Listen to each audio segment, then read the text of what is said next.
Hey, happy Lord's Day. It's your boy, Sean, the Christian Imperialist. And as I promised on Twitter, I am going to deliver.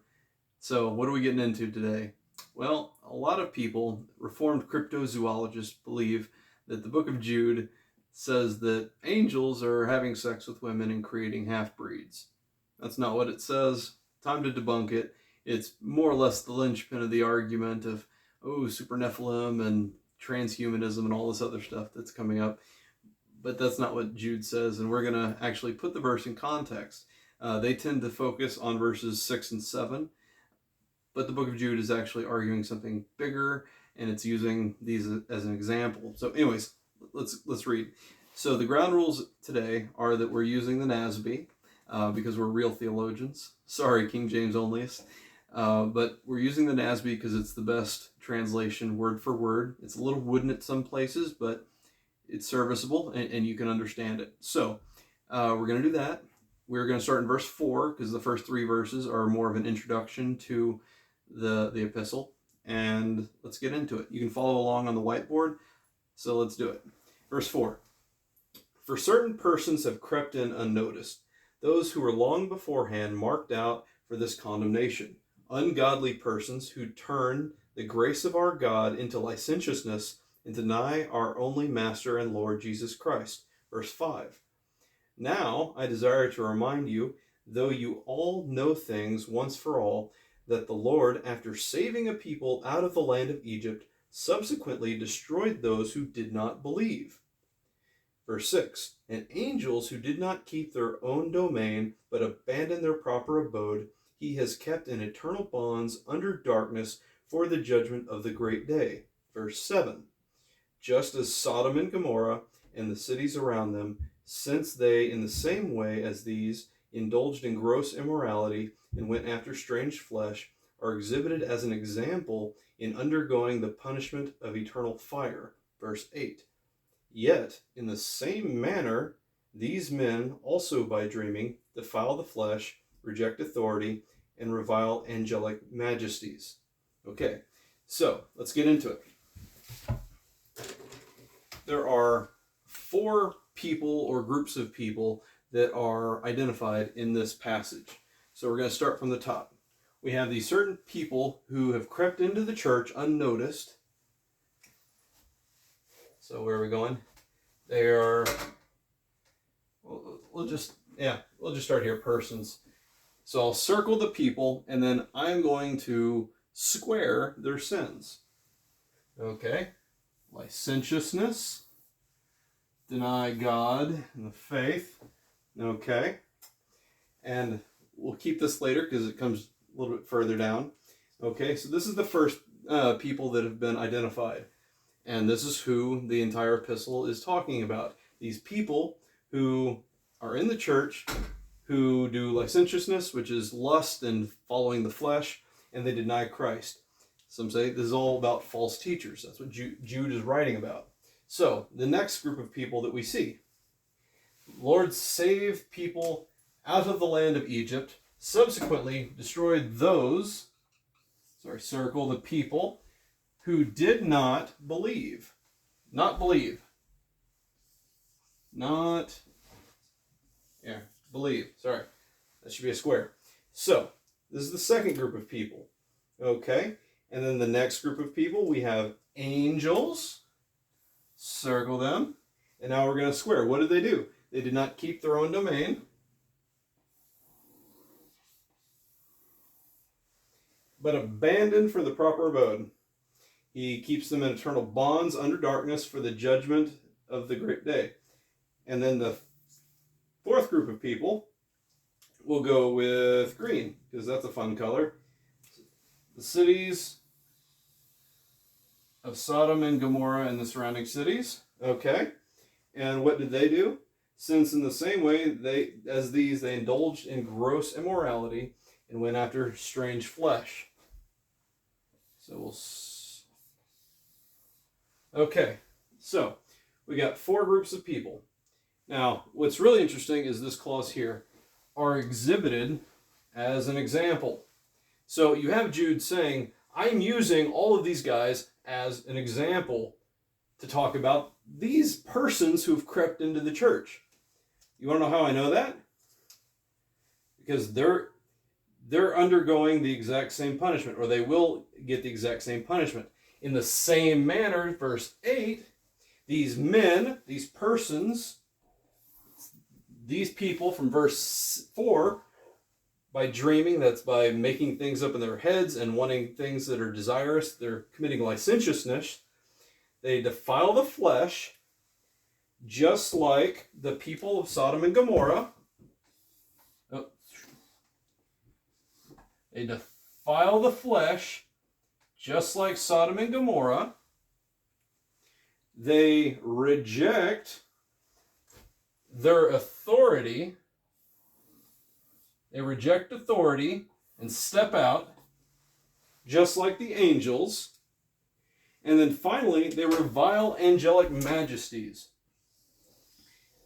And this is actually linked up to the Exodus people who leave, revile angelic majesties. Basically, that's often translated as they blaspheme.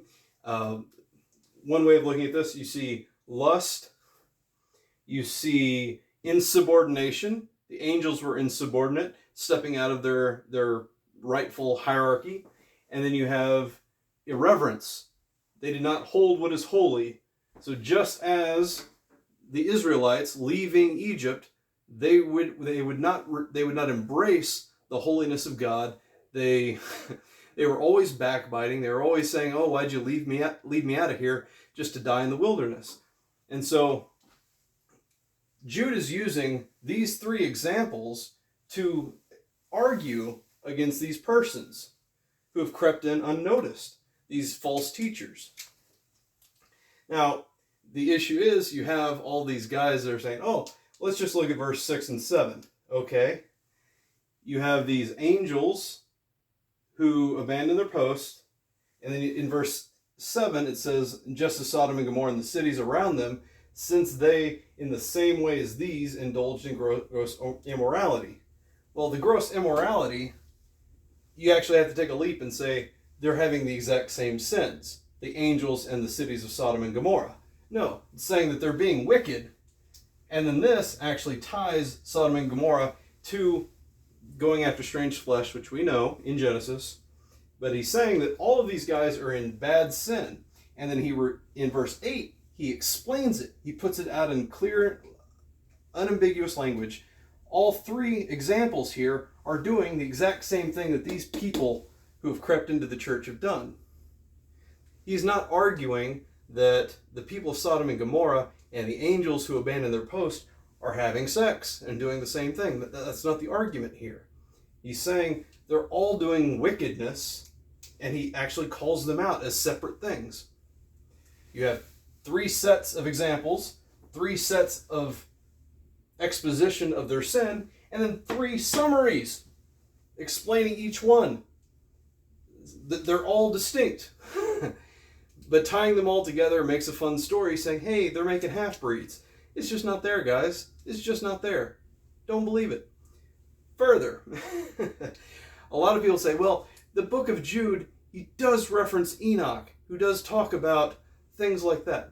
The problem with Enoch, and I put this in other videos, is that it's pseudepigrapha, meaning we know that Enoch couldn't have written it. It was basically fiction at the time. He does reference it. He does. And truthfully, the Bible often not only references things, but in Proverbs, Solomon lifts an entire section from Egyptian wisdom. It's like verbatim. But we don't consider the Egyptian writing to be God-breathed, even though it's word for word. Only when it becomes in the Bible is this small pericope of Egyptian writing considered to be canonized and from the Word of God. Okay? Likewise, the book of Enoch, one little blurb does not mean that the entire book of Enoch is God-breathed or should be understood as something that we need to give credence to. Only that it's in here, that one verse about them prophesying. And the funny thing is, it's verse 14 of the book of Jude. He doesn't even talk about angels having sex. He's saying bad people will receive judgment. These bad people will receive judgment. He's not talking about angels and women making half-breeds. So quit it. Stop it. It's over. Don't do it. It's funny because, before making this, I had to do some research. It turns out Cambridge, even the translation that Jude is using for the Book of Enoch, he didn't know it very well because it's not verbatim, word for word. And so he's not using it to prop up. He's using it as an example. And the best way I can explain is how authors tend to use popular works in order to bolster an argument or to make an argument clear.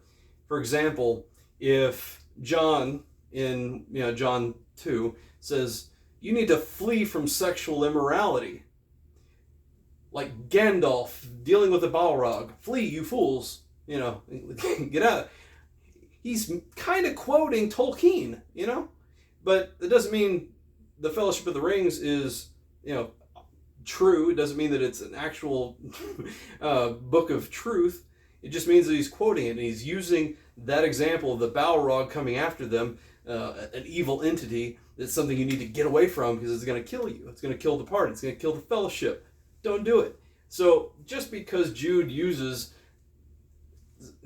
a writing, it doesn't necessarily mean that it's canon, because it's not.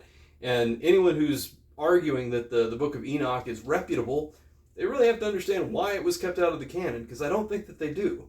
They just like the idea of, there's some mystic stuff in the Bible. Let's go to other ancient Near East texts and see what they say, and see if that can inform us about what the Bible's talking about. And you know what, to be honest, yeah, it's kind of fun. I do believe in dragons, true dragons. I do believe that there are true sea beasts that we don't know, and that are spiritual in nature and bad. But to try to go after sources outside the Bible to explain that, you end up making up stuff like half-breeds and stuff like that. So don't do it.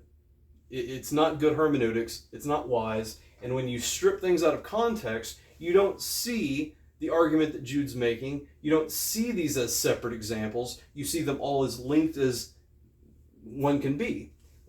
The problem is, if you're going to link them, then you have to say that the angels and the cities of Sodom are also the same as the Jews that are in the Exodus who don't believe in God.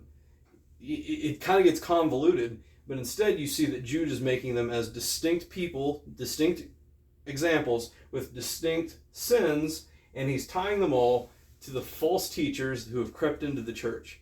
And so this video is going to be about 13 minutes. It's getting late. I promised you I'd do it, but it's time to go. If y'all have any more questions, we can do a video number 2 about verse 14 and why that's crazy. But the funny thing is about the Book of Enoch and a lot of the writings of this time, like the Qumrani text of the apocalypse and everything, it's all fiction. We don't take it as gospel truth.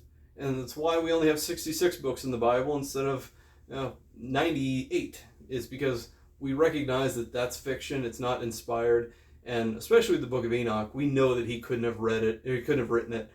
It wouldn't have survived the flood, wouldn't have survived Babel. It wouldn't make any sense. You can't say that there's an oral tradition that brings it all the way forward into the 1st century. It can't be done. And so we have to recognize how late the Book of Enoch was written, and that it wasn't written by Enoch. So prayerfully, brothers, stop using it. Please, you're killing me. See you guys.